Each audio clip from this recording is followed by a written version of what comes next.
Hi! Kerala care ഗ്രിഡിൽ ഫിസിയോതെറാപ്പിസ്റ്റിൻ്റെ form എങ്ങനെയാണ് fill ചെയ്യുന്നതെന്ന് നമുക്ക് ഈ ഒരു വീഡിയോയിൽ നോക്കാം. നമ്മുടെ കെയർ ആപ്പ് ഓപ്പൺ ചെയ്ത് ലോഗിൻ ചെയ്യുമ്പോൾ നമ്മുടെ ഫെസിലിറ്റി വിസിബിൾ ആവും. ഫെസിലിറ്റി സെലക്ട് ചെയ്യുക. സെലക്ട് ചെയ്ത് കഴിയുമ്പോൾ ഈ ഒരു പേജാണ് വരുന്നത്. ഇവിടെ ടോപ്പിലായിട്ട് ട്രിപ്പിൾ ലൈൻ ഉണ്ട്. ആ ഒരു ട്രിപ്പിൾ ലൈൻ സെലക്ട് ചെയ്ത് കഴിഞ്ഞാൽ ഓപ്ഷൻസ് കാണും. ഇതിൽ പേഷ്യൻസ് എന്ന് പറയുന്ന ഓപ്ഷൻ സെലക്ട് ചെയ്യുക. അതിൽ സെർച്ച് പേഷ്യൻസിനെ എടുക്കുക. സെർച്ച് പേഷ്യൻസ് എടുത്തു കഴിയുമ്പോൾ ഈ ഒരു പേജാണ് വരുന്നത്. ഇവിടെ മുകളിലായിട്ട് ആഡ് ന്യൂ പേഷ്യൻ്റ് എന്ന് പറഞ്ഞൊരു ബട്ടൺ ഉണ്ട്. അത് പുതിയ പേഷ്യൻറ്റിനെ രജിസ്റ്റർ ചെയ്യാൻ വേണ്ടിയുള്ള ഫോമിലേക്കുള്ള ബട്ടനാണ്. പിന്നീടുള്ളത് നമ്മൾ വിസിറ്റ് ചെയ്യുന്ന പേഷ്യൻറ്റിൻ്റെ പ്രൊഫൈൽ എടുക്കാൻ വേണ്ടിയുള്ള ഏരിയയാണ്. ഇവിടെ നമ്മൾ പേഷ്യൻ്റ് നെയിം വെച്ചോ പേഷ്യൻ്റ് ഫോൺ നമ്പർ വെച്ചോ സെർച്ച് ചെയ്യാവുന്നതാണ്. പേഷ്യൻ്റ് ഫോൺ നമ്പർ നമ്മൾ കൊടുത്ത് നോക്കുക. വീട്ടിൽ രജിസ്റ്റർ ചെയ്തിട്ടുള്ള നമ്പറാണ് നമ്മളിവിടെ സെർച്ച് ചെയ്യാൻ എടുക്കുന്നത്. എടുത്തു കഴിയുമ്പോൾ ഈ ഒരു നമ്പറിൽ രജിസ്റ്റർ ആയിട്ടുള്ള പേഷ്യൻറ്റിൻ്റെ ലിസ്റ്റ് നമുക്ക് കാണാൻ പറ്റും. അന്നേ ദിവസം നമ്മൾ ഏതൊരു പേഷ്യൻറ്റിനെയാണോ കാണാൻ പോകുന്നത് ആ ഒരു പേഷ്യൻറ്റിൻ്റെ നെയിം സെലക്ട് ചെയ്യുക. നെയിം സെലക്ട് ചെയ്ത് കഴിയുമ്പം നമുക്ക് വേരിഫിക്കേഷൻ ചോദിക്കും. നമ്മുടെ വേരിഫിക്കേഷൻ എന്ന് പറഞ്ഞു കഴിഞ്ഞാൽ ഇയർ ഓഫ് ബർത്ത് ആണ്.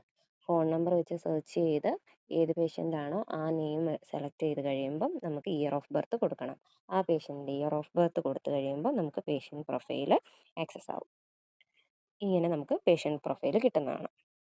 ഇവിടെ ക്രിയേറ്റ് എൻകൗണ്ടർ കൊടുക്കുക. ക്രിയേറ്റ് എൻകൗണ്ടർ കൊടുത്ത് നമ്മൾ എൻ്റർ ചെയ്യുന്ന ഈ ഒരു പേജിൽ ഹോം ഹെൽത്ത് ഡീഫോൾട്ടായിട്ട് സെലക്ട് ആയിരിക്കും. പിന്നീട് നമ്മൾ വിസിറ്റ് ചെയ്യുന്ന സമയത്ത് അതായത് ഈ എൻകൗണ്ടർ ക്രിയേറ്റ് ചെയ്ത ഡേറ്റും ടൈമും ഇവിടെ വരുന്നതാണ്. പിന്നീട് നമ്മുടെ ഡിപ്പാർട്ട്മെൻറ്റിൻ്റെ നെയിമും ഇവിടെ കാണിക്കുന്നതാണ്. ഇതിൽ ക്രിയേറ്റ് എൻകൗണ്ടർ പ്രസ് ചെയ്യാം. ക്രിയേറ്റ് എൻകൗണ്ടർ കൊടുത്തു കഴിയുമ്പോൾ നമ്മൾ ഈ ഒരു പേജിലോട്ടായിരിക്കും വരുന്നത്. ഇവിടെ ഫോംസ് എന്ന് പറയുന്ന ഒരു ടാബ് ഉണ്ട്. ഫോംസ് സെലക്ട് ചെയ്യുകയാണെങ്കിൽ അവിടെ നമുക്ക് നമ്മുടെ ഫിസിയോതെറാപ്പിസ്റ്റ് ഫോം കാണാൻ പറ്റും. അത് നമ്മൾ ഓപ്പൺ ചെയ്യുക. ഓപ്പൺ ചെയ്യുമ്പോൾ നമ്മുടെ പേജ് ഫിസിയോതെറാപ്പിസ്റ്റ് ഫോമിൻ്റെ പേജ് നമുക്ക് കാണാൻ പറ്റും. ഇതിൽ മിക്ക എല്ലാ ഫീൽഡുകളും ഓപ്ഷൻ സെലക്ട് ചെയ്യുന്നതാണ്. ഈ അക്കമ്പൈൻഡ് ബൈ മാത്രമേ ഉള്ളൂ നമുക്കൊന്ന് ടെക്സ്റ്റ് ടൈപ്പ് ചെയ്യേണ്ടി വരുന്നത്. എല്ലാ ഫീൽഡിൻ്റെയും കൂടെ നമ്മൾ ഇവിടെ ആഡ് നോട്ട് എന്ന് പറയുന്ന ഒരു ഫീച്ചർ ഉണ്ട്. അപ്പോൾ ഫസ്റ്റ് ഫീൽഡ് എന്ന് പറയുന്നത് കെയർ ഗിവൺ ബൈ ആണ്. കെയർ ഗിവൺ ബൈ എന്ന് പറയുന്നത് ഫിസിയോതെറാപ്പിസ്റ്റ് നമ്മളാണ്. അപ്പോൾ നമ്മളത് സെലക്ട് ചെയ്യുക. അക്കമ്പൈൻഡ് ബൈ എന്ന് പറയുമ്പോൾ നമ്മുടെ കൂടെ ആരൊക്കെ അന്നത്തെ വിസിറ്റിന് നമ്മുടെ കൂടെ വന്നിട്ടുണ്ടെന്നുള്ളത് നമ്മൾ കൊടുക്കണം. അപ്പോൾ ഇവിടെ നമ്മൾ ആരാണ് എന്നുള്ളത് കൊടുക്കുകയാണ്.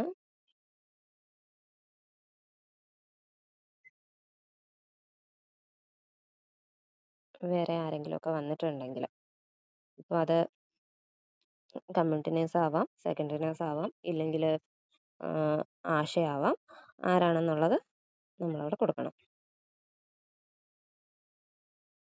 അന്നേ ദിവസം ആ ഒരു പേഷ്യൻറ്റിൻ്റെ ആ ഒരു വിസിറ്റിൻ്റെ ടൈമിൽ ആരൊക്കെ വന്നിട്ടുണ്ട് അത് നമ്മൾ കൊടുക്കുക. പിന്നെ വിസിറ്റ് ഡ്യൂറേഷൻ ആ ഒരു വിസിറ്റിന് നമ്മളെടുത്ത ടൈം അത് എത്രയാണെന്ന് വെച്ചാൽ നമ്മൾ സെലക്ട് ചെയ്ത് കൊടുക്കുക. പിന്നീടുള്ളത് ഡയഗ്നോസിസ്, നമ്മൾ പേഷ്യൻറ്റിൽ കണ്ട ഡയഗ്നോസിസ് എന്തൊക്കെയാണെന്നുള്ളത് കൊടുക്കുക. ഇവിടെ ഇപ്പം ഞാൻ CVA വെച്ചിട്ട് കൊടുക്കുന്നത്. ഇവിടെ നമ്മൾ സെലക്ട് ചെയ്ത് കഴിയുമ്പോൾ ഓൺസെറ്റ് ഡേറ്റ് കൊടുക്കണം. നമുക്ക് കറക്റ്റ് ഡേറ്റ് അറിയാമെങ്കിൽ അബ്സല്യൂട്ട് ഡേറ്റ് കൊടുത്ത് ഡേറ്റ് സെലക്ട് ചെയ്യുക. ഇല്ലാന്നുണ്ടെങ്കിൽ ക്വിക്ക് ഫൈൻഡർ കൊടുക്കുക. ക്വിക്ക് ഫൈൻഡറിൽ ഇത്ര ഡേയ്സ് മുന്നെയാണോ, ഇത്ര വീക്കായിട്ട്, അല്ലെങ്കിൽ ഇത്ര മന്ത്, അല്ലെങ്കിൽ ഇത്ര വർഷമായിട്ട് ഈ ഒരു പ്രശ്നം ഉണ്ടെന്നുള്ളത് നമുക്ക് സെലക്ട് ചെയ്ത് വെക്കാവുന്നതാണ്. പിന്നെ സ്റ്റാറ്റസ് എന്താണോ, ഈ ഒരു പ്രശ്നത്തിൻ്റെ സ്റ്റാറ്റസ് എന്താണെന്ന് വെച്ചാൽ അത് കൊടുക്കുക.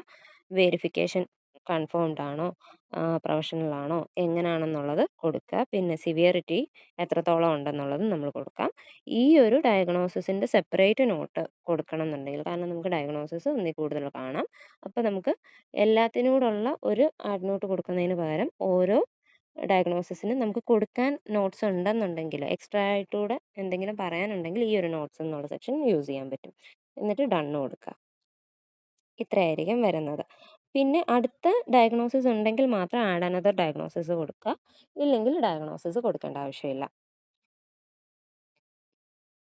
പിന്നെ മൊബിലിറ്റി, പേഷ്യൻറ്റിൻ്റെ മൊബിലിറ്റി സ്റ്റാറ്റസ് എന്താണെന്നുള്ളത് കൊടുക്കണം.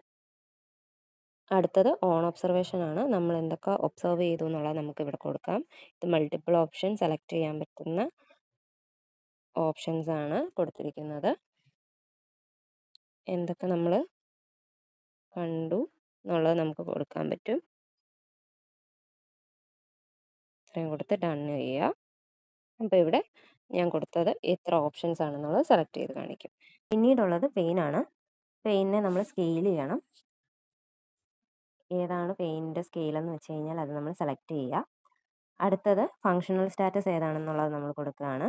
പേഷ്യൻ്റ് ഇൻഡിപെൻഡൻ്റ് ആണോ, പാർഷ്യലി ഇൻഡിപെൻഡൻ്റ് ആണോ, അതോ ഡിപെൻഡൻ്റ് ആണോ എന്നുള്ളത് നമ്മൾ കൊടുക്കണം. അത് കഴിഞ്ഞ് വരുന്നത് ബാലൻസ് ആണ്. പേഷ്യൻറ്റിൻ്റെ ബാലൻസ് ഗുഡ് ആണെങ്കിൽ ഗുഡ്, ഫെയർ ആണെങ്കിൽ ഫെയർ, അല്ലെങ്കിൽ പുവർ ആണെങ്കിൽ പുവർ. അത് നോക്കി കൊടുക്കുക. പിന്നീട് സെൻസേഷൻ ഇൻടാക്റ്റ് ആണോ ഇമ്പയർഡ് ആണോ എന്നുള്ളത് കൊടുക്കണം. ഇനി വരുന്ന കുറച്ച് ക്വസ്റ്റ്യൻസ് ഉണ്ടോ ഇല്ലയോ എന്നുള്ള ക്വസ്റ്റ്യൻസ് ആണ്. ഉണ്ടെങ്കിൽ പ്രസൻറ്റ്, ഇല്ലെങ്കിൽ ആബ്സെൻറ്റ് കൊടുത്ത് തന്നെ പോകണം. എഡിമ ഉണ്ടെങ്കിൽ പ്രസൻറ്റ്, ഇല്ല എന്നുണ്ടെങ്കിൽ ആബ്സെൻറ്റ് കൊടുക്കുക. ബെഡ് സോർ എന്തെങ്കിലും ഉണ്ടെന്നുണ്ടെങ്കിൽ പ്രസൻറ്റ്, ഇല്ല എന്നുണ്ടെങ്കിൽ ആബ്സെൻറ്റ്. ജോയിൻറ്റ് ടൈറ്റ്നസ് ഉണ്ടെന്നുണ്ടെങ്കിൽ പ്രസൻറ്റ് കൊടുക്കുക, ഇല്ലെന്നുണ്ടെങ്കിൽ ആബ്സെൻറ്റ് കൊടുക്കുക. അതുപോലെ കോൺട്രാക്ചർ ഉണ്ടെന്നുണ്ടെങ്കിൽ പ്രസൻറ്റ് കൊടുക്കുക, ഇല്ലെങ്കിൽ ആബ്സെൻറ്റ് കൊടുക്കുക. ഡിഫോമിറ്റീസ് ഏതെങ്കിലും ഉണ്ടെന്നുണ്ടെങ്കിൽ പ്രസൻറ്റ് കൊടുക്കണം, ഇല്ലാന്നുണ്ടെങ്കിൽ ആബ്സെൻറ്റ് കൊടുക്കുക. ലിംഫഡിമ ഉണ്ടോ ഇല്ലയോ എന്ന് നോക്കിയിട്ട് അതും അപ്ഡേറ്റ് ചെയ്യണം. പിന്നെ ബ്ലാഡറിൻ്റെതാണ്. അത് നോ ഇഷ്യൂ ആണോ, യൂറിനറി ഇൻകണ്ടിനൻസ് ഉണ്ടോ, അല്ലെങ്കിൽ റിട്ടൻഷൻ ആണോ എന്നുള്ളത് നമ്മൾ കൊടുക്കുക. അടുത്തത് പേഷ്യൻറ്റിൻ്റെ ഡെയിലി ലിവിങ് ആക്ടിവിറ്റീസിൻ്റെ ആക്റ്റീവ്നെസ് ആണ്. ഇൻഡിപെൻഡൻ്റ് ആണോ, അതോ നീഡ് അസിസ്റ്റൻസ് ആണോ, ഇല്ലെങ്കിൽ ഫുള്ളി ഡിപെൻഡൻ്റ് ആണോ എന്നുള്ളത് നമ്മൾ കൊടുക്കുക. അടുത്തതെന്ന് പറയുന്നത് മസിൽ പവർ നമ്മൾ റേറ്റ് ചെയ്യുകയാണ്. അപ്പർ ലിംബ് റൈറ്റിൽ ഉള്ള പേഷ്യൻറ്റിൻ്റെ മസിൽ പവർ എങ്ങനെയാണെന്ന് നമ്മൾ കൊടുക്കണം. അപ്പർ ലിംബ് ലെഫ്റ്റിലെ മസിൽ പവർ എങ്ങനെയാണെന്ന് നമ്മൾ അടുത്തത് കൊടുക്കണം. ലോവർ ലിംബ് റൈറ്റിലുള്ള മസിൽ പവർ എങ്ങനെയാണെന്ന് നമ്മൾ റേറ്റ് ചെയ്യുക. പിന്നീട് ലോവർ ലിംബ് ലെഫ്റ്റിൽ എങ്ങനെയാണെന്നുള്ളത് കൊടുക്കുക. അടുത്തതെന്ന് പറയുന്നത് ഫിസിയോതെറാപ്പി ട്രീറ്റ്മെൻറ്റ് ഗിവൺ. ഏതെങ്കിലും ഫിസിയോതെറാപ്പീസ് നമ്മൾ സജസ്റ്റ് ചെയ്ത് അവിടെ നമ്മൾ ചെയ്തിട്ടുള്ള ആക്ടിവിറ്റീസ് എന്തൊക്കെയാണെന്ന് വെച്ച് കഴിഞ്ഞാൽ അത് നമ്മൾ കൊടുക്കണം. ഇവിടെ എല്ലാം നമ്മൾ ലിസ്റ്റ് ചെയ്തിട്ടുണ്ട്. ഇത് മൾട്ടിപ്പിൾ ചോയ്സ് സെലക്ഷൻ പറ്റുന്നതാണ്. സോ നമ്മൾ എന്തൊക്കെ ചെയ്തോ അതെല്ലാം നമ്മളിവിടെ അപ്ഡേറ്റ് ചെയ്യണം.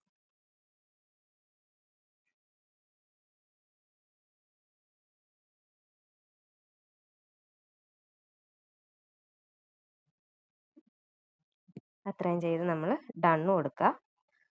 ഇനിയുള്ളത് last question, any rehabilitation aid prescribed ആണ്. നമ്മൾ ഏതെങ്കിലും റീഹാബിലിറ്റേഷൻ എയ്ഡ് സജസ്റ്റ് ചെയ്തിട്ടുണ്ടെങ്കിൽ അത് ആഡ് ചെയ്യുക. ഞാനിപ്പോൾ വാക്കിംഗ് സ്റ്റിക്കാണ് കൊടുക്കുന്നത്. എന്നിട്ട് ഡണ്ണ് കൊടുക്കുക. ഇത്രയാണ് നമ്മുടെ ഫോമിലുള്ളത്. എല്ലാ ഫീൽഡും മാൻഡേറ്ററി ആണ്. സോ എല്ലാ ഫീൽഡും നമ്മൾ ഫില്ല് ചെയ്യണം. എല്ലാം ഫില്ല് ചെയ്തതിന് ശേഷം സബ്മിറ്റ് കൊടുത്ത് ഫോം കംപ്ലീറ്റ് ചെയ്യുക. പക്ഷേ അപ്പോഴും നമ്മുടെ ഈ ഒരു എൻകൗണ്ടറിൻ്റെ സ്റ്റാറ്റസ് എന്ന് പറയുന്നത് പ്ലാൻഡ് ആയിരിക്കും. ഇവിടെ നോക്കുകയാണെങ്കിൽ നമ്മൾ കൊടുത്ത ഫോമിൻ്റെ പ്രിവ്യൂ കാണാൻ പറ്റും. നമ്മൾ എന്തൊക്കെയാണോ അപ്ഡേറ്റ് ചെയ്തത് അതെല്ലാം നമുക്കിവിടെ കാണാൻ പറ്റും. നമ്മൾ ചെയ്ത ടൈമും എല്ലാം ഇവിടെ കാണാൻ പറ്റുന്നതാണ്. നമ്മുടെ ഇവിടുത്തെ കൺസെപ്റ്റ് എന്ന് പറയുമ്പോൾ നമ്മളൊരു പേഷ്യൻറ്റിനെ കണ്ട് അവരുടെ ഫോം ഫില്ല് ചെയ്ത് കഴിഞ്ഞ് ആ ഒരു പേഷ്യൻറ്റിൻ്റെ എൻകൗണ്ടർ ക്ലോസ് ചെയ്യണം. നമ്മളിപ്പോൾ ചെയ്തിരിക്കുന്നത് ഫോം സബ്മിഷൻ മാത്രമാണ്. അപ്പോൾ ആ എൻകൗണ്ടർ ക്ലോസ് ചെയ്യാൻ വേണ്ടി, അതായത് ഇവിടുത്തെ സ്റ്റാറ്റസ് എന്ന് പറയുന്നത് പ്ലാൻഡ് ആണ്, അത് കംപ്ലീറ്റ് ആക്കാൻ വേണ്ടി ഇവിടെയുള്ള എൻകൗണ്ടർ ആക്ഷൻ സെലക്ട് ചെയ്യണം. എൻകൗണ്ടർ ആക്ഷൻ സെലക്ട് ചെയ്യുമ്പോൾ ഇവിടെ മാർക്കാസ് കംപ്ലീറ്റ് കാണാൻ പറ്റും. മാർക്കാസ് കംപ്ലീറ്റഡ് കൊടുക്കണം. മാർക്കാസ് കംപ്ലീറ്റഡ് കൊടുത്തു കഴിഞ്ഞ് കഴിഞ്ഞാൽ ഇവിടുത്തെ സ്റ്റാറ്റസ് പ്ലാൻഡ് മാറി കംപ്ലീറ്റഡ് ആവും. അപ്പോഴാണ് നമ്മുടെ ഒരു വിസിറ്റ് കംപ്ലീറ്റ് ആവുന്നത്. ഒരു പേഷ്യൻറ്റിനെ കണ്ടു കഴിഞ്ഞിട്ടുള്ള ആ ഒരു എൻകൗണ്ടർ ഫുള്ളി കംപ്ലീറ്റ് ആവുന്നത്. ഇതാണ് ഫിസിയോതെറാപ്പി ഫോം. എല്ലാവർക്കും മനസ്സിലായി എന്ന് കരുതുന്നു. Thank you.